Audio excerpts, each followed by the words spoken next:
Hello Israel, it's me, Seven Heaven, coming to you again with another video. Okay, I want to start by saying I have no rights to the music or video. I have no rights to it whatsoever. It's only for educational purposes only. Okay, we're going to listen to this guy talk about Solomon's temple. How I am so fascinated with the temple and the things that's in the temple and around the temple and what's in the temple and what it's used for and its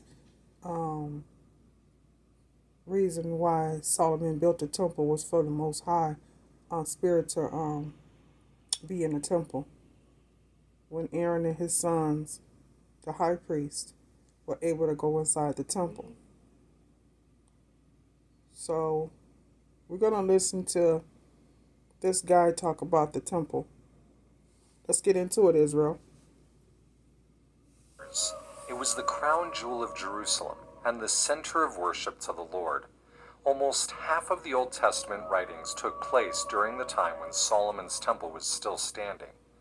Understanding the significance of its location, history, and design can greatly add to one's reverence for one of the most holy places in the world. The city of Jerusalem is located in an area of three major valleys: the Hinnom, the Central or Tyropoeon, and the Kidron Valley. The mountain range between the Central and Kidron Valley is called Mount Moriah. The peak of the mountain is a large protruding flat rock, which is now located under the dome of the rock. According to Genesis 22:2, Abraham was commanded to sacrifice Isaac in the region of Moriah, connecting the Temple Mount with this significant event. At the time of King David, the area of Jerusalem was controlled by the Jebusites, the city only occupying the southern part of the central ridge. When David captured the city in about 1000 BC, he made Jerusalem his capital. David then moved the Ark of the Covenant to Jerusalem and began preparations for building a permanent structure to replace the portable tabernacle of Moses that had been used for over 400 years. With the ancient city of Jerusalem being fairly small, David purchased the threshing floor of Araunah the Jebusite so he could expand the size of the city. Being higher than the city of David, the hilltop would make a beautiful place to build the temple of the Lord. Under the reign of David's son, King Solomon, the temple construction began. After 7 years of construction in about 960 BC, Solomon finished building the temple, most like No one is able to go inside the temple but the high priest. If anyone else was going into the temple and you weren't a high priest, you would die automatically. Because it was just for the high priest only. likely built over this same protruding rock of Mount Moriah. Solomon also built himself a new palace just south of the temple and expanded the walls of the city up towards the peak of Mount Moriah. The Temple of Solomon was modeled after the Tabernacle of Moses. Because of the many similarities between the Tabernacle and the Garden of Eden, many scholars believe that the Garden of Eden was the prototype for the Tabernacle, and thus later temples. According to Jewish tradition, Eden was located on a hill, with the tree of life and the tree of knowledge of good and evil at the center of the hill. The Bible teaches that when Adam and Eve transgressed and partook of the forbidden fruit, they were cast out towards the east. Cherubim and a flaming sword were then placed at the east entrance to prevent them from partaking of the tree of life, as they would then live forever in their sin. In order to return back into the presence of God, Israel had to symbolically retrace the steps of Adam and Eve, passing the cherubim and re-entering the garden in a westward direction. The tabernacle was set up in the same east to west progression, seeming to replicate the Garden of Eden. The tabernacle was divided into three main courts: the outer court, the holy place, and the Holy of Holies. The outer court represented the fallen world, while the inner courts represented a more sacred and holier way of life. In essence, as the priest, who represented all of Israel, progressed through the tabernacle, or temple, he left the world to enter a more holy state, and then was enabled to re-enter the presence of the Lord. passing the angels, or cherubim, who were embroidered on the veil. Solomon's temple replicated this same three-level progression, doubling the floor plan size of the tabernacle sanctuary for the temple structure. As one approached the Temple of Solomon, the first thing noticed was the brazen altar of sacrifice. The altar was 20 cubits long and wide and 10 cubits high. So here is where the sacrifices were made. Here. And right here is where you put the sacrifice. Here. And supposedly Israel, that they're supposed to put the blood of the lamb or goat here at the four corners of the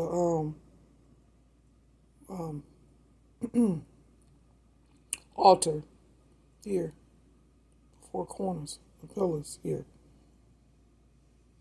But this is where the sacrifice is. This is where they step up to. They lay the sacrifice here.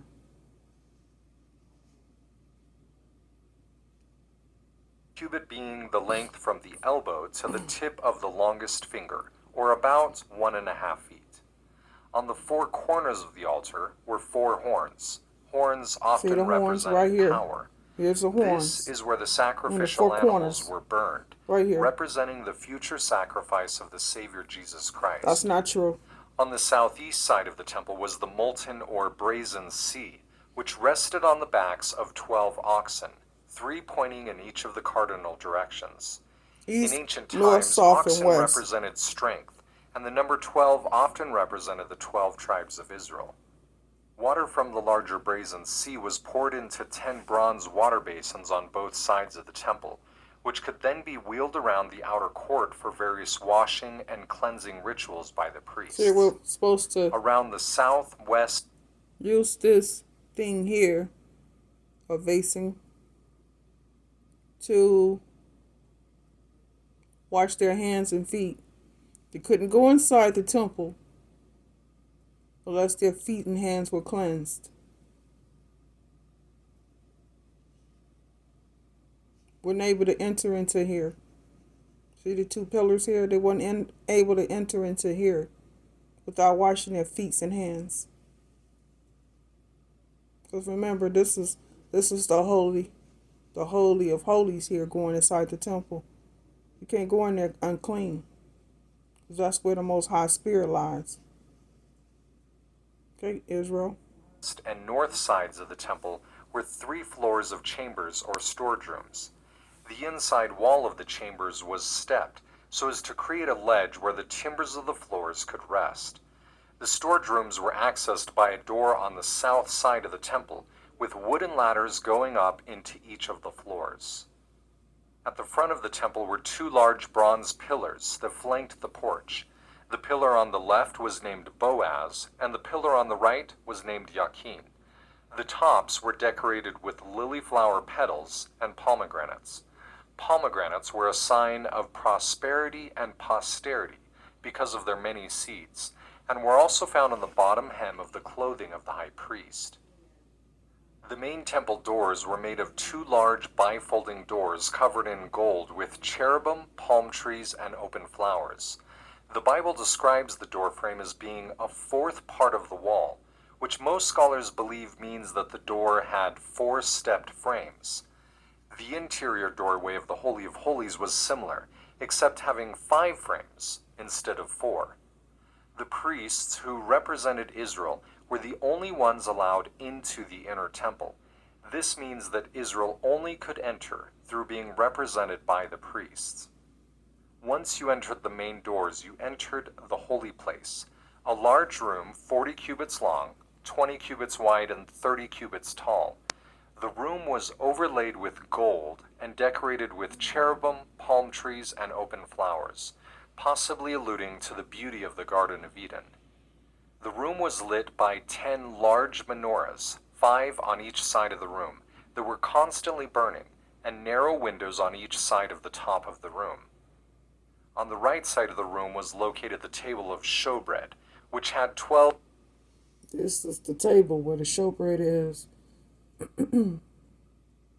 And pitcher of wine. These are the showbreads, and they constantly begin put showbread here, always. And the priest is supposed to eat the bread and drink the wine. 12 large, flat, pita-like loaves. The priests ate and then replaced the showbread every Sabbath, similar to our weekly partaking of the communion or sacramental bread. Breaking bread and sharing a meal with someone in ancient times represented that you were at peace with them and was a sign of brotherhood, love, and forgiveness. Directly in front of the Holy of Holies was the altar of incense. The altar was similar to the altar of sacrifice. So this is similar here, like he said, to the altar of sacrifice with the incense burning. And then the high priest comes in. He puts the incense in this tray here that's burning incense constantly.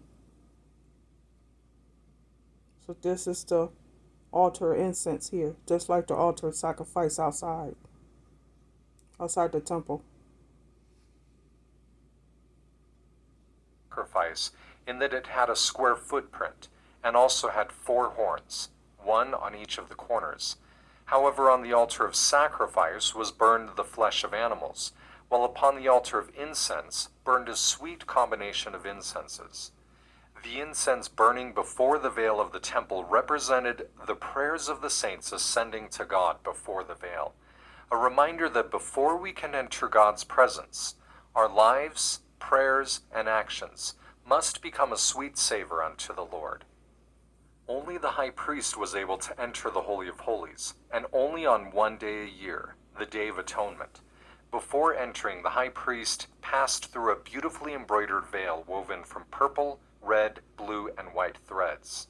The colors were the same as used in the ephod and breastplate of the clothing of the high priest, minus and those emblems that he has on are for the 12 tribes of Israel.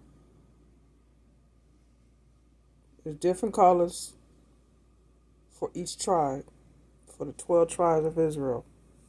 This is what the high priest wore.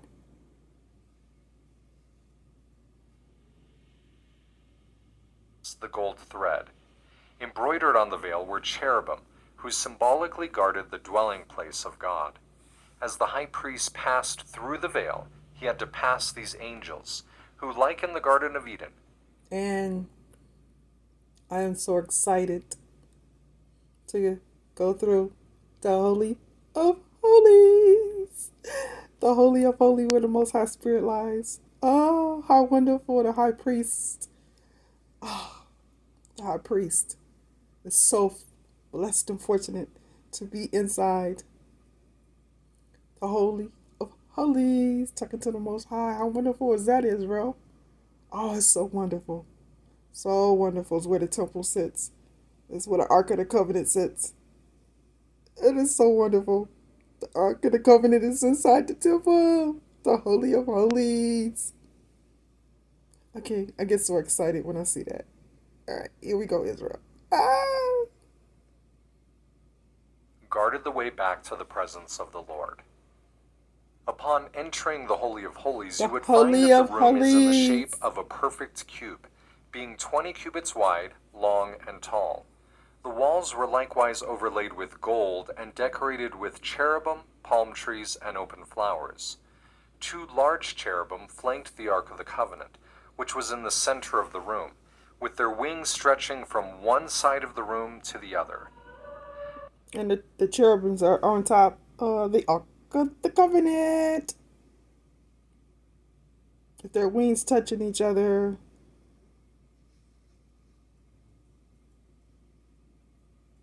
This room is where the presence of the Lord would dwell, and represented the final goal and destiny of all Israel. Solomon's temple was not only a landmark for the city of Jerusalem, but more importantly, the dwelling place of the Lord. The layout represented Israel's progression back into God's presence, and was designed to teach Israel that it was only through the infinite sacrifice of the sinless Messiah that they could once again enjoy the presence of the Lord. A sacrifice that would be performed on a cross, Okay, only a Israel. short distance I'm going from to do a this part holy 2 to mountain. this. I want to do a part 2, so get ready for part 2, Israel. Much love.